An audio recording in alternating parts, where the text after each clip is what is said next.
Mute. Good evening, friends. Meeting again in the session of philosophy, and we are discussing the concluding part of the chapter Life, Health, and Disease from Stuart Close. We were there on the concluding part where he tried to explain the concept of disease in detail, the disease per se, and what is the end product of the disease. That is the exactly what is a functional dynamical derangement of a vital force leading to produce functional symptoms of the disease, the most important part of the disease, and the end product in the form of changes in the tissue level or cellular level in the as a product of a disease. And we have to treat the first part disease per se, not the products. We don't have to go for considering the name of the pathology, and accordingly your remedy never depends, but you have to select a remedy on the basis of functional symptoms of the disease. And that's why he has tried to explain the concept in thorough. At the same time, he has explained the causes behind the diseases, and where he says there are two varieties of causes. First is called as prima causa morbi, and second is called as the basic cause of the disease. Prima causa morbi is primary superficial cause of the disease in the form of some virus, bacteria, parasite. But unless and until these secondary causes are present, this prima causa morbi can't do anything. And what are the secondary causes? The secondary causes are the constitution, the predisposition, that is called as a miasm. The third important thing which he explains over there is the um, environment of the patient, and fourth important is the susceptibility of the human being. These are the four important secondary causes, and unless these secondary causes are present, it the prima causa morbi never produce any type of disease in the human being. This concept he has tried at the same time how to manage this disease, and he explains that it is not just giving a medicine to the patient. We explain over there are four important things which you have to follow. The first variety, which he has called as the auxiliary line of treatment. The second point which he has explained is the psychical treatment, that is the psychotherapy. The third point which he has highlighted is hygienic concept, and fourth the mechanical treatment, and those are very, very, very essential in the treatment. So this is what we have learned. We were there on the page number 74, the first two paragraphs which we have finished. Let us start with the third, where he explains the concept of cure in detail and what is exactly by cure, exactly mean by cure, and what is the difference between suppression and palliation, that he explains in detail over here. So we'll start with third paragraph. To remove some symptoms of the disease and palliate the others is not to remove or obliterate disease in its entire extent, nor permanently restore the health. So here he is very clear. Cure means entire removal of the symptoms. It is not the removing the part of the symptom. Whether palliation makes for the patient's well-being or not depends upon the circumstances and how it is done. The allopathic palliation is just palliating certain group of symptoms. If patient is in severe agony, to give him a painkiller or opium derivative to alleviate from the symptoms or to remove the symptoms temporarily is called as palliation. Such type of palliation never cures the patient. If you go on doing palliation off and on, patient develops more prone tendency towards that palliative remedy, and he becomes dependent upon that. Generally, morphine, which is given in the stage of the patients of cancers, patient never dies from the cancer, patient dies more common with the morphine poisoning because he becomes addicted to that. So palliation never cures, and long-standing palliation always suppresses and damages the patient's health. We may palliate symptoms and make the patient more comfortable by the use of well-selected homeopathic remedies, or by a judicious and conservative surgical operation, and that may be all it is possible to do in a particular case. Palliation is permissible and all that is possible sometimes, but there is a right way and wrong way to palliate. The wrong way of palliation is just taking one of the symptoms of the patient and giving an antipathic remedy for that is a wrong way of doing the palliation. Then question arises, what is the right way of palliation and what is exactly the homeopathic way of palliation? There is no question of finding it out a separate remedy as a palliative remedy in homeopathy. There is no line of demarcation between the curable and incurable. You cannot demarcate, yes, this is curable and this is incurable. You cannot. The way with which you have to approach is nothing but the same as you approach towards any case. You have to find it out a remedy of the patient for that specific state and you have to give that remedy to the patient.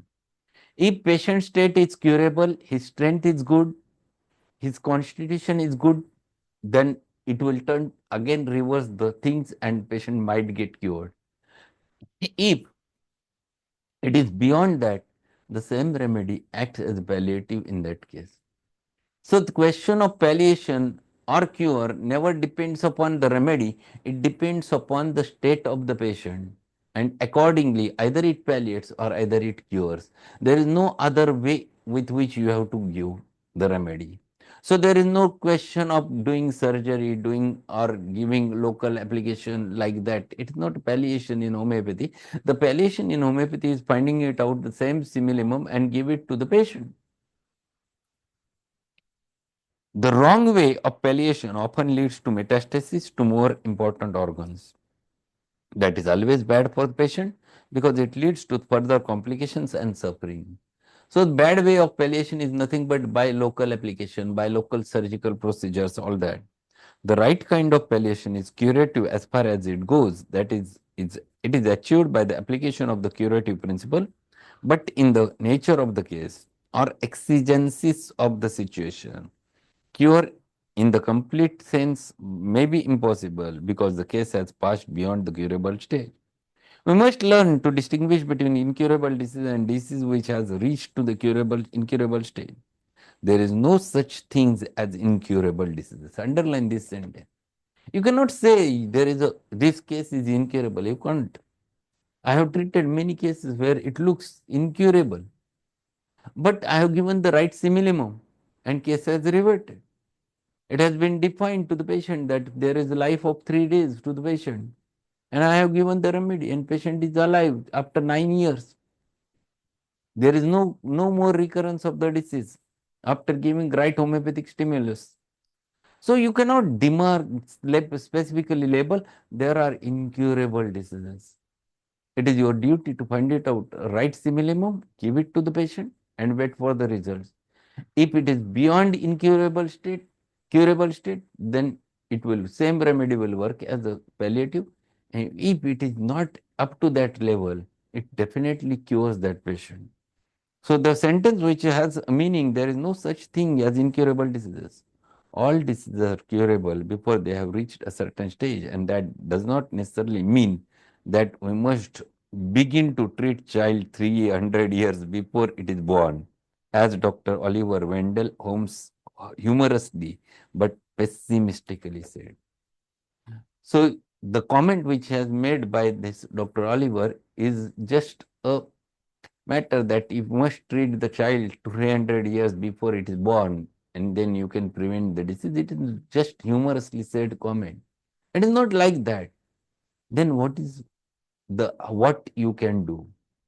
You have to find it out, whatever may be the remedy of the patient, give that remedy depending upon the symptom severity or state of the patient and wait for the results. Then you definitely find it out how to go ahead with the cure. Suppression or palliation of the disease is the removal of the external symptoms of the disease by external, mechanical, chemical, or topical treatment or by means of powerful drugs given internally in massive doses, which have a direct physiological or toxic effect but no true therapeutic curative action. And that is what is the suppression in allopathy. They utilizes local weapons. You go to the skin OPD one day and just see what do they do. 90% of cases were treated locally with potent steroids. Patient feels better temporarily. There is more times patient's vigor is good recurrence is there. If patient's vigor is not good, it enters inside, affects another organ and produces a damage to that human being.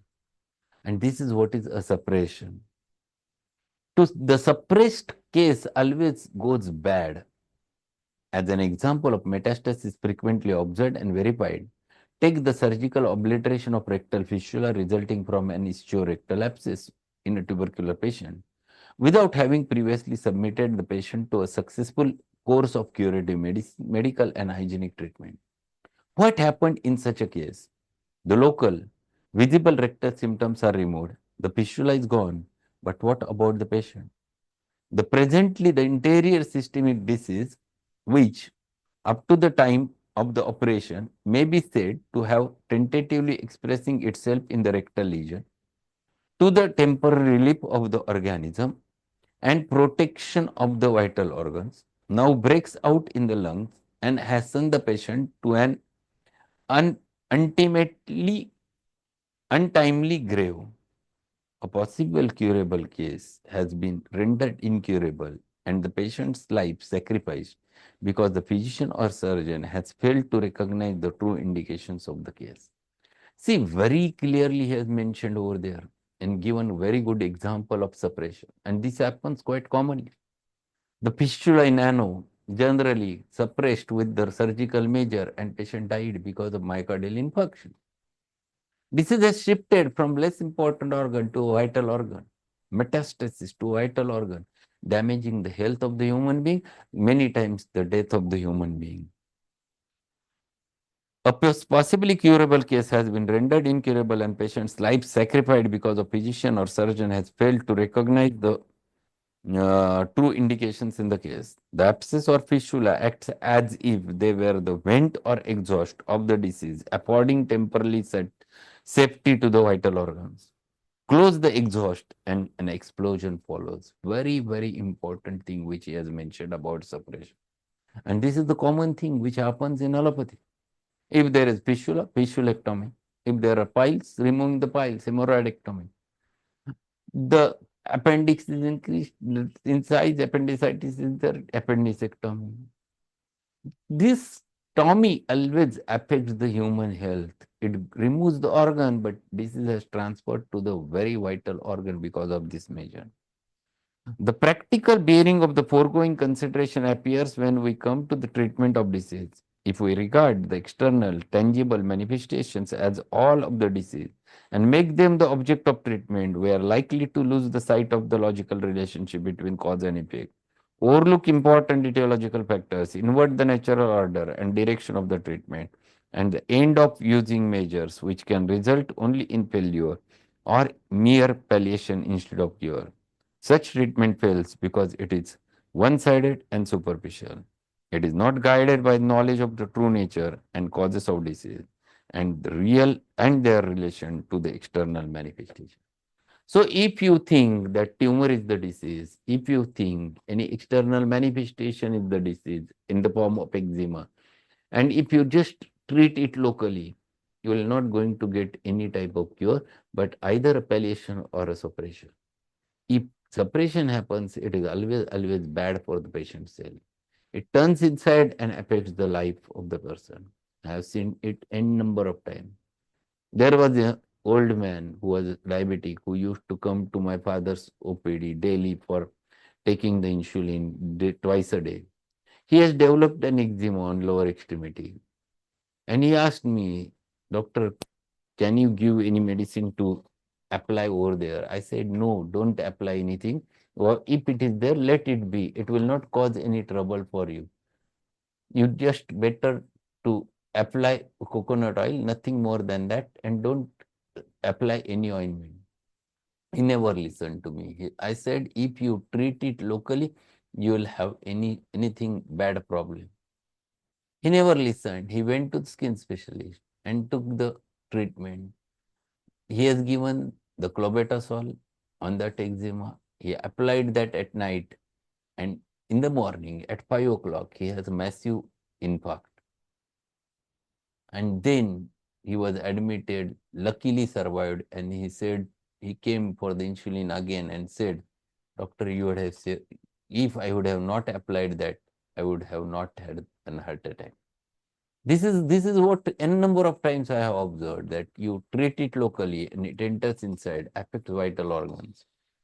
Almost anyone may learn how to drive an automobile, but without knowledge of nature, source, and mode of application of its motive power and means of control, he is likely to be left helpless by the roadside if anything goes wrong with his motor.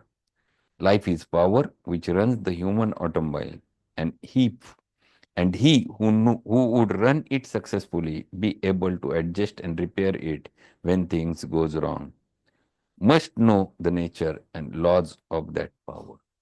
Very clearly has mentioned to conclude the chapter that unless and until you know all those things which happens inside or which reflects over there in the form of disease, one must know thoroughly, then you can treat. If you don't know, you cannot. And this is the thing which happens to be there in the patient. So I have finished one more important chapter from the fourth year syllabus, that is life, health and disease. There is one more chapter, two chapters are there in fact. The eighth chapter, general pathology of homeopathy. I think I have already taken this chapter in second year. If it has been taken, I will not go for it. I will directly go with last chapter, that is the 27th, sorry, 17th, the development of Hahnemannian philosophy in the sixth edition of Organ of Medicine. And if it is not, then we'll start with general pathology of homeopathy. But I think I have finished that chapter in earlier lectures. Yes, So, sir, you have told. yes, we have You finished. have completed. We have completed that chapter. So, we'll directly go to the last chapter, the development of Hahnemannian philosophy in the sixth edition of Organon, in tomorrow's session. Okay. So, that will be last chapter of the fourth year. Thank you. Today evening, we'll have one more remedy from the fourth year syllabus, a short remedy that we're going to discuss in today's session. Thank you being there and good evening. Thank you, sir.